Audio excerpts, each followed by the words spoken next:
ऐसे ही जैसे जैसे आप लामा फेरा हीलिंग करते हैं, हीलिंग करते करते आपके पास प्रत्येक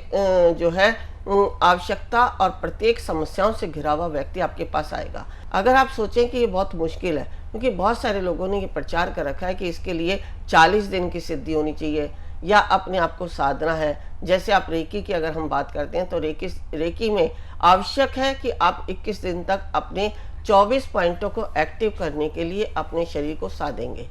जब भी आप उस रेकी ऊर्जा को गेन कर पाते हैं, अन्यथा नहीं कर पाते। तो लेकिन इस लामा फेरा में ऐसा कुछ भी नहीं है। जैसे ही आपने लामा फेरा मास्टर से इस कोर्स को सीखा, 2 से 3 दिन के अंदर आप इस कोर्स को सीख लेते हैं और तुरंत आप सीखने के बाद अपने आप को भी हील कर सकते हैं और अन्य किसी व्यक्ति को भी हील कर सकते हैं। इसके साथ साथ अगर मैं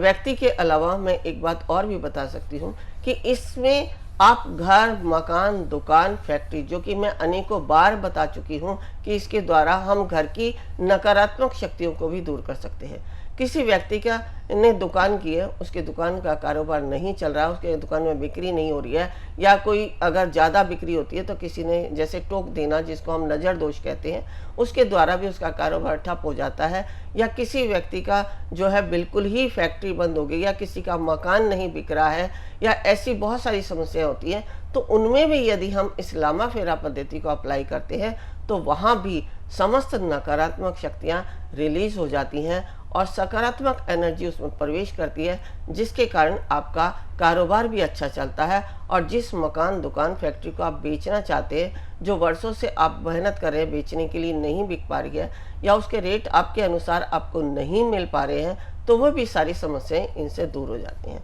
हाँ, कुछ लोग होते हैं जैसे पूछते हैं कि क्या इससे जो है वास्तु दोष ठीक होता है? तो वास्तु हम किसको कहते हैं? जब हमारे घर का वास्तु बिगड़ता है तो हमारे घर में नकारात्मकता आती है, तो वही नकारात्मकता इस लामा फेरा के द्वारा आप रिलीज कर सकते हैं। और इसके साथ साथ हम इस लामा फेरा में एक ड्रैगन तोरण का भी चर्चा करते हैं, जिस ड्रैगन तोरण को यदि आप अपने घर की साउथ वॉल पर अगर आप लगा देते हैं तो वहाँ भी आपका जो है वास्तु दोष दूर हो जाता है। और उसके साथ साथ ये ड्रैगन तोरण आपके घर की नेगेटिव एनर्जी को अपने अंदर ऑब्जर्व कर लेता है और पॉजिटिव एनर्जी को अपने इस ड्रैगन तोरण के द्वारा उसमें विस्तार करता है, अपनी पॉजिटिव एनर्जी का। तो यही होता है कि हमारा वास्तु भी ठीक हो जाता है, चाहे आप इसे वास्तु का रूप दें या नेगेटिव एनर्जी, बात वही है। क्योंकि जब आपका वास्तु बिगड़ता है तो भी आपकी समस्या है, आपके अंदर नेगेटिव एनर्जी आती है तो भी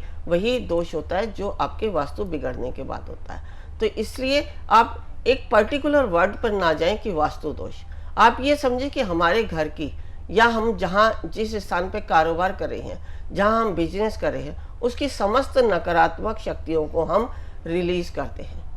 हमें कुल मिला के ये है कि हमें जो भी कोई हम कारोबार कर रहे हैं या जिस मकान में हम रह रहे हैं, उस मकान में हमें पॉजिटिविटी गेन हो और हमें उसमें पॉजिटिविटी का एहसास हो। तो यही सारा हम लामा फेरा के द्वारा कर सकते हैं और ड्रैगन तोरण के द्वारा भी। बिल्कुल गुरु माँ, इसी के साथ एक और मेरा प्रश्न है जो मेरे साथ साथ और भी दर्शक आपसे जानना चाहते हैं। जैसा आपने बताया कि लामा फेरा जो है वो हर उम्र का बच्चा जो है, चाहे बच्चा हो चाहे बुजुर्ग हो, वो कर सकते हैं, लेकिन लामा फेरा को करने के बाद क्या क्या लाभ मिलते हैं, इसके बारे में आप थोड़ा सा बताएं।